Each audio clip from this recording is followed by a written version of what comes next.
Hai guys, welcome to my channel Jejak Mata Pena. Kali ini saya dengan Fitri ingin mengangkat ceritanya dari film yaitu yang saat ini sedang viral, yaitu Teluh Darah.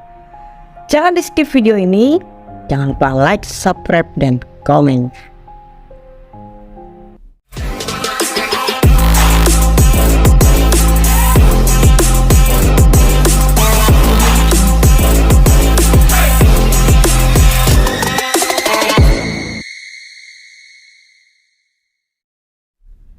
Sejak diluncurkan pada Februari 2023, kisah Teluh Darah ini membuat penonton penasaran dengan episode terbaru di setiap minggunya. Film ini memiliki jalan cerita yang menyimpan misteri dan terus memberikan teror lewat adegan mistis yang mencekam.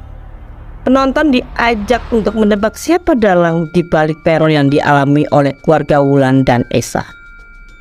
Dan tak disangka juga ternyata Esa dan Wulan ini adalah adik kakak.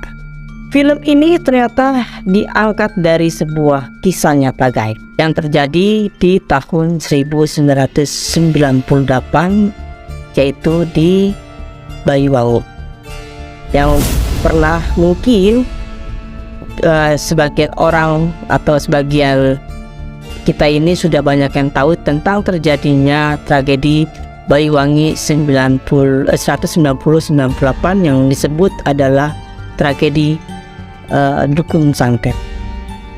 Teluh Darah merupakan proyek terbaru Kimo Istanbul. Teluh Darah yang mengisahkan teror ilmu hitam yang menghantui keluarga Wulan, Mika Tambayong, dan seorang pemuda bernama Esa Deva Mahendra. Film ini juga melibatkan spiritual konsultan untuk menceritakan teror teluh yang kerap terjadi di kehidupan nyata. Oleh sebab itu, serial ini memang menyajikan kisah horor yang memang pernah terjadi.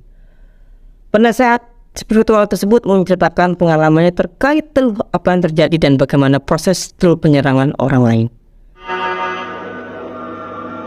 Desakan bagi pemerintah daerah Kabupaten Banyuwangi untuk memberlakukan jam malam semakin santer terdengar. Berita di Banyuwangi makin seram. Bertambah menjadi 99 orang. Mereka diduga Ustaz, aku ini pengusaha, bukan dukun santet. Pembantaian Dukun Santet Banyuwangi atau Pembantaian Banyuwangi 1998 adalah sebuah peristiwa berdarah yang pernah terjadi dalam sejarah Indonesia.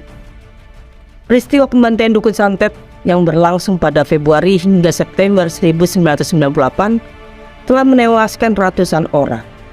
Sejak tragedi memilukan tersebut, Banyuwangi dijuluki sebagai kota santet.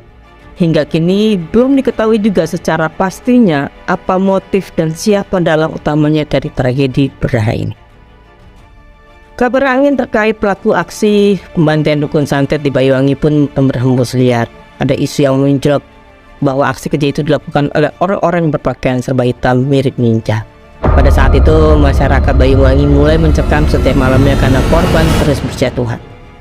Bukan hanya menyasar ke Dukun Santet aja guys, korban yang berjatuhan itu juga menyasar kepada dukun, suwut, tokoh masyarakat hingga guru mengaji.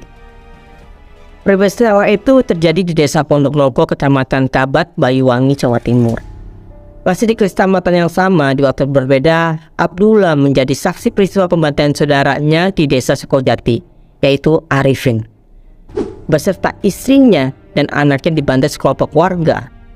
Mereka dijemput paksa. Masa itu bukan orang jauh, warga sini juga katanya. Saya juga tahu meninggalnya istrinya diseret di depan warung ini dari selatan. Kakak saya, Arifin, dituduh punya ilmu santet. Tokoh intelektual peristiwa Dukun Santet dan Ninja di Banyuwangi secara hukum belum menemui titik terang. Kejadian ini masih tertutupi selimut kabut, namun di luar cara berpikir umum yang selalu menghadirkan imajinasi dalam di hampir setiap kejadian yang bergaung secara nasional. Sukidin menawarkan pendekatan yang lain. Dalam disertai yang dipertahankan di Universitas Erlangga, Sukidin menyebut setidaknya ada 4 yang bisa dipakai untuk mengurai benang kusuk, yaitu motif dendam sosial, motif iri dan fitnah, masa terorganisasi, dan modus pembunuhan. Dalam disertai berjudul Pembunuhan Dukun Santet di Banyuwangi, Studi Kekerasan Kolektif dan Perspektif Konstruksinya, Sukidin menjelaskan bahwa masyarakat harus bersikap hati-hati menyikapi dalam peristiwa dukun santet. Terlepas apapun, korban pembunuhan tersebut menemui kematian atau masih hidup. Oke guys, mungkin kalian penasaran dengan film ini, jadi cepat-cepat buru-buru nonton. Kalian pasti penasaran gimana endingnya dan siapa dalangnya yang selalu bikin penasaran. Menurut gue, setelah gue nonton sampai episode-episode sampai selesai, nggak pakai gue jeda-jeda, gue jadi nonton sampai selesai langsung berapa jam, dan akhirnya di momen terakhirnya tetap belum ada motif pastian juga endingnya, karena masih ada serangan santet berikut. Oke guys, jangan lupa di like, subscribe, komennya di Jejak Mata Pena. The next cerita dari Jejak Mata Pena selanjutnya. Bye.